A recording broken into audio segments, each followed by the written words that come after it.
Halo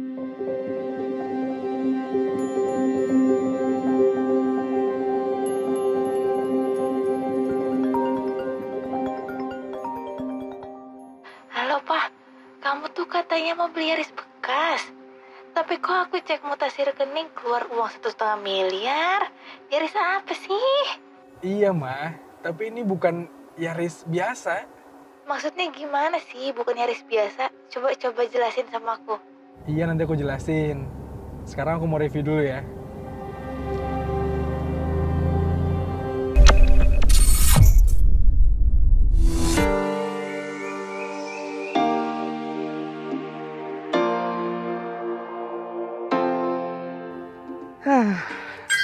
Memang susah sih kalau jelasin mobil ini ke keluarga, temen, atau orang yang bukan pecinta otomotif.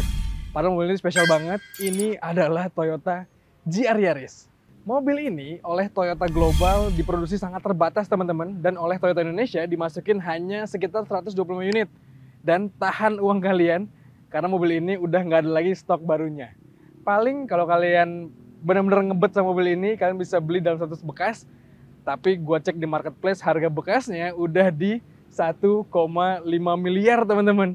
Padahal dalam versi baru mobil ini hanya sekitar 850 jutaan. Luar biasa. Tapi kira-kira apa yang buat mobil ini spesial?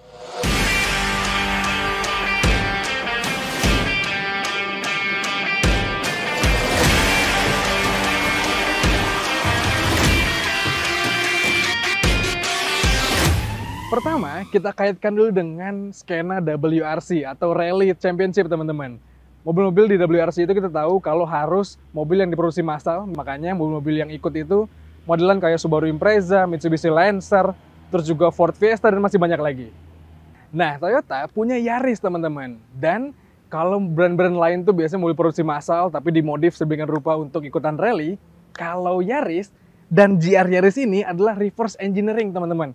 Jadi mereka merancang dulu mobilnya untuk capable, untuk performa tinggi, untuk ikutan rally, dan dibuat versi homologasi ke road legalnya, teman-teman. Jadilah mobil ini. Jadi bukan umum karena basicnya benar-benar mobil yang didesain untuk rally.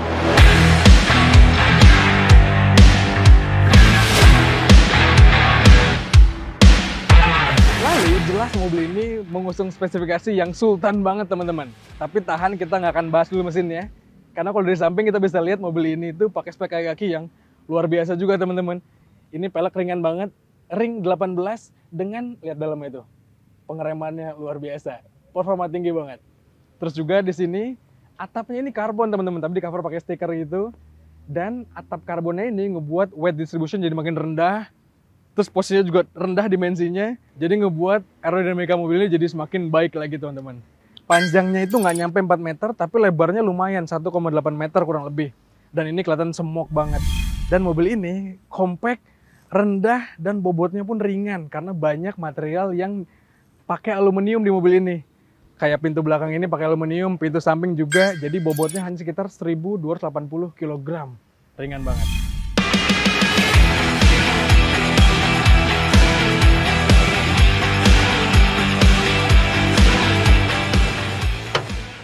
Nah, kalau kita sekarang bedah mesin ya, teman-teman, ini adalah mesin yang cuma 3 silinder segaris.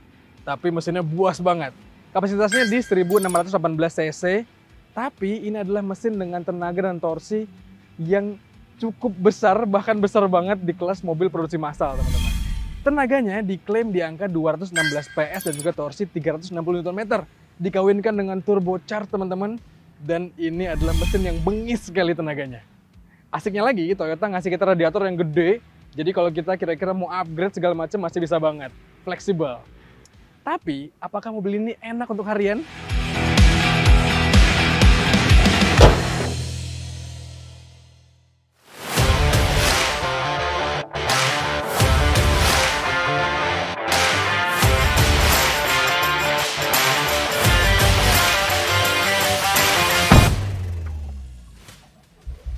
Wah, mungkin ini yang buat istri gue puyeng, teman-teman. Karena apa jadinya ketika mobil balap kayak gini dipakai untuk harian.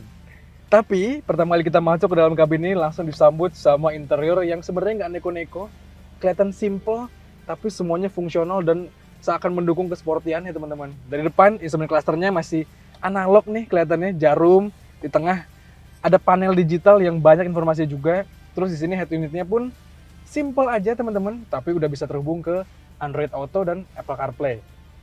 Sambungannya lewat sini wired. Terus di sini juga kelihatan ini adalah mobil manual.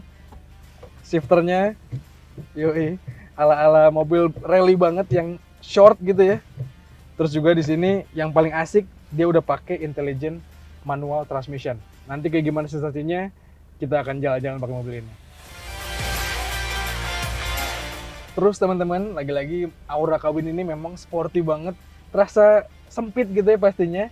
Karena ini konfigurasinya jok untuk 2+2 sebenarnya. 4 penumpang masuk tapi kayaknya di belakang untuk anak kecil.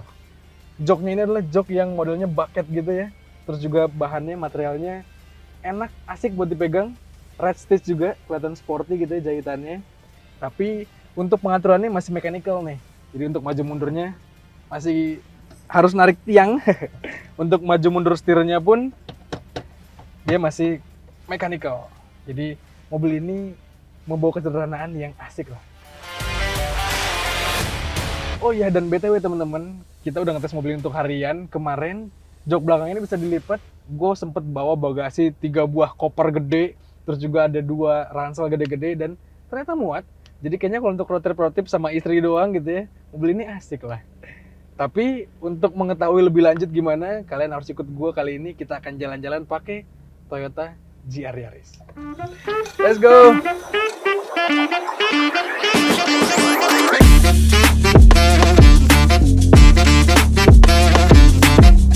Nah, kita udah jalan-jalan sama Toyota GR Yaris ini teman-teman. Dan jangan lupa pertama kali untuk mengunci pintunya. Karena mobil ini bukan mobil yang ada fitur auto lock door-nya. Jadi jangan lupa untuk kunci pintu supaya lebih aman.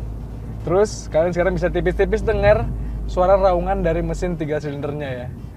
Ini menurut gue adalah suara mesin 3 silinder yang paling gurih, yang paling enak buat didengerin. Terus kayak yang tadi gue bilang, mobil ini itu adalah mobil yang tenaga dan torsinya buas banget. Dan ini bisa kalian lihat sekarang. Wow.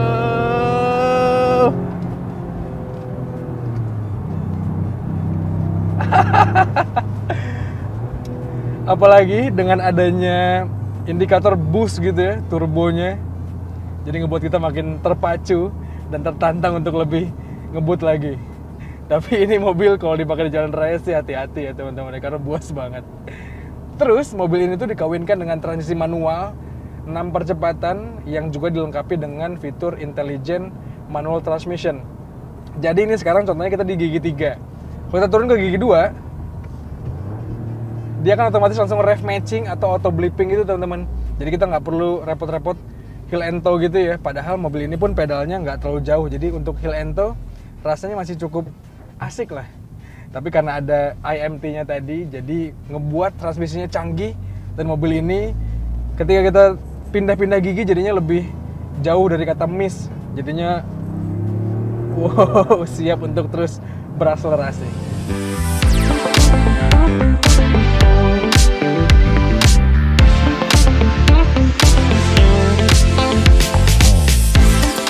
Nah teman-teman, mobil ini tuh nggak punya mode berkendara, tapi dia ada pilihan untuk penyaluran tenaganya. Jadi kalau by default mobil ini all time-nya dia all wheel drive teman-teman. Atau setiap hari, setiap saat dalam versi pabriknya dia tenaganya disalurkan ke 4 roda. Tapi kalau kita rubah, kita ganti ke mode sport, maka tenaganya akan lebih banyak ke ban belakang. Jadi asik untuk kita drifting gitu ya. Atau kalau kita mau pakai yang lebih asik lagi, pilih yang track mode. Karakternya langsung berubah total karena penyalurannya 50-50. Jadi diklaim kalau kita masuk ke tikungan yang sempit gitu ya, rasanya pakai mode track mode ini lebih menyenangkan lagi. Untuk rally banget lah. Lalu teman-teman, untuk Toyota GR Yaris yang masuk ke Indonesia ini udah dilengkapi dengan fitur LSD atau Limited Slip Differential. Jadi dengan ada fitur itu, kita berkendara semakin percaya diri dan juga penyaluran tenaga jadi makin asik ya teman-teman.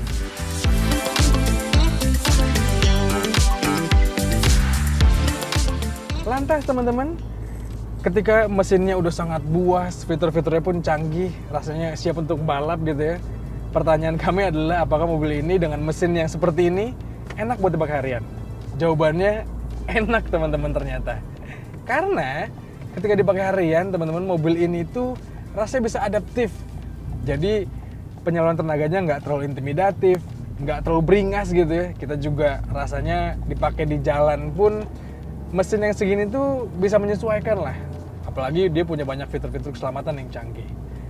Terus juga untuk urusan konsumsi bahan bakarnya, mobil ini ternyata cukup efisien teman-teman. Kami ngetes untuk rute dalam kota sehari-hari, ternyata dapat di angka 1:10 atau 10 km per liter. Sementara pada saat keluar kota, kami kemarin ngetes ke Bandung, yang jalannya notabene nanjak gitu ya, ternyata dapat di angka 1:14 atau 14 km per liter. Itu pun kami dapatkan dengan karakter berkendara yang cukup agresif dan juga dinamis. Jadi nggak eco driving banget, dan rasanya mobil ini dengan mesin yang seperti itu, dengan keiritannya yang pun segitu, menurut kami pas untuk dipakai harian.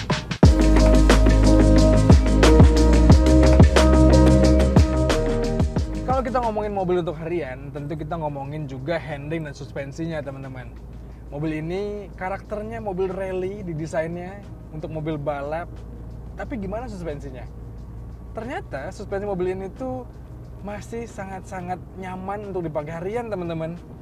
Walaupun kalian harus tahu kalau mobil ini ground clearance-nya cukup rendah ya. Jadi kalau melibas jalanan yang terlalu ekstrim gitu ya, mungkin kalian harus hati-hati karena fendernya takut kenapa-napa. Tapi suspensinya ini menurut kami sudah jauh dibandingkan mobil-mobil balap yang memang diperuntukkan untuk balap. Jadi mobil ini masih cukup nyaman dipakai sehari-hari, melibas jalanan yang jelek, polisi tidur ataupun speed trap, rasanya masih nggak terlalu buat kabin terguncang. Di sisi lain, suspensinya pun cukup adaptif. Jadi ketika kita ngebut, ketika kita lagi bermanuver, suspensinya nggak bikin mobil jadi limbung, mobil jadi hilang kendali gitu ya, tetap kaku, tetap stiff. Menurut kami lebih tepat kita sebut dengan firm teman-teman. Mobilnya rasanya dewasa sekali suspensinya. Selain itu, untuk urusan handling, mobil ini pun jempolan banget. Mobil tajam banget rasanya. Ini kita berpindah-pindah jalur dari kiri ke kanan. Wow, sharp sekali. Sangat-sangat tajam. Hati-hati tapi sama fitur-fitur lane keeping assist-nya, karena dia akan marah-marah kalau kita pindah-pindah jalur sembarangan. Tapi handlingnya lagi-lagi harus kita bilang kalau ini tajam sekali. Steeringnya pun direct, feedbacknya terasa. Dan yang menyenangkan lagi teman-teman, mobil ini tuh compact dimensinya. Jadi untuk dipakai sehari-hari dengan dimensi yang seperti ini, rasanya bukan jadi masalah. Apalagi di kota besar kayak Jakarta gini, nyari parkir nggak masalah, slap slip pun rasanya oke.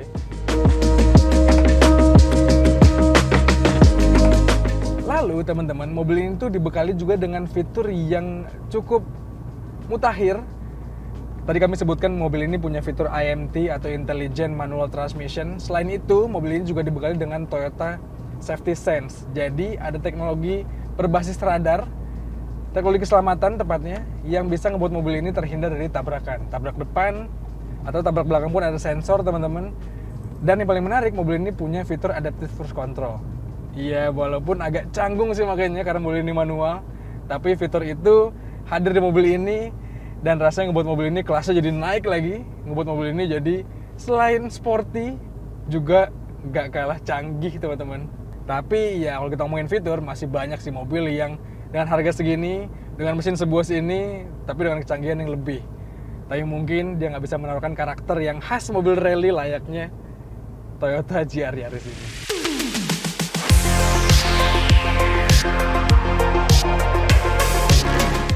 Nah, dari segala kelebihan yang tadi kami sebutkan di ulasan kali ini, mobil ini bukan tanpa celah teman-teman. Karena masih banyak yang rasanya menurut kami jadi pertanyaan di mobil ini atau bisa ditingkatkan lagi. Pertama, mobil ini itu rasanya punya kekedapan kabin yang tidak terlalu baik. Mungkin karena banyak part aluminium yang dipakai di mobil ini, jadinya tipis dan kacanya juga gede-gede, tapi ngebuat impresi berkendara jadi agak sedikit terkorbankan, karena kalau ada suara knalpot bising, suara lalu lintas, rasanya masih tembus ke dalam. Terus juga kalau kita suka mendengarkan musik sambil berkendara, rasanya mobil ini perlu di-upgrade sound systemnya, karena dengan kekedapan kabin yang kurang, sound systemnya juga nggak gitu baik. Rasanya jadi mendengarkan musik atau mendengarkan podcast jadi rasanya kurang menyenangkan gitu. Jadi mungkin kami sarankan untuk langsung di-upgrade aja audio sistemnya. Lalu fitur lain yang juga rasanya harus ditambahkan di mobil ini adalah kamera mundur teman-teman. Mobil ini tuh hanya dilengkapi dengan sensor parkir, jadi kalau kita mundur dengan bumper yang cantik tadi rasanya agak khawatir takut kenapa-napa. Jadi rasanya perlu ditambahkan kamera mundur lah di belakang sana. Dan juga jangan lupa fitur yang tadi menjadi kekurangan menurut kami adalah fitur auto door lock-nya. Dan satu lagi teman-teman, mobil ini dengerin nih. Klaksonnya kayak harus diganti nih supaya lebih pas dengan GR Yaris.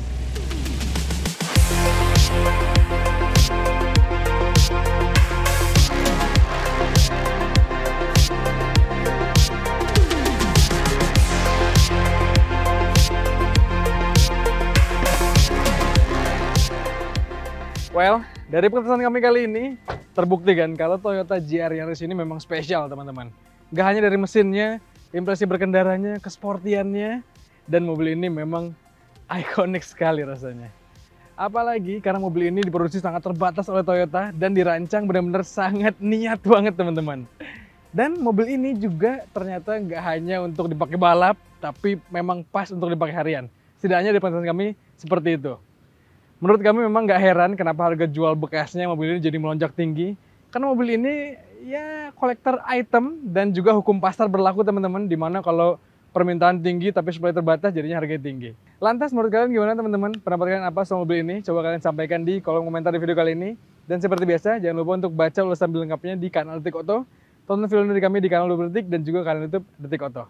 Sekian ya teman-teman, gue pamit. Stay safe dan bye-bye.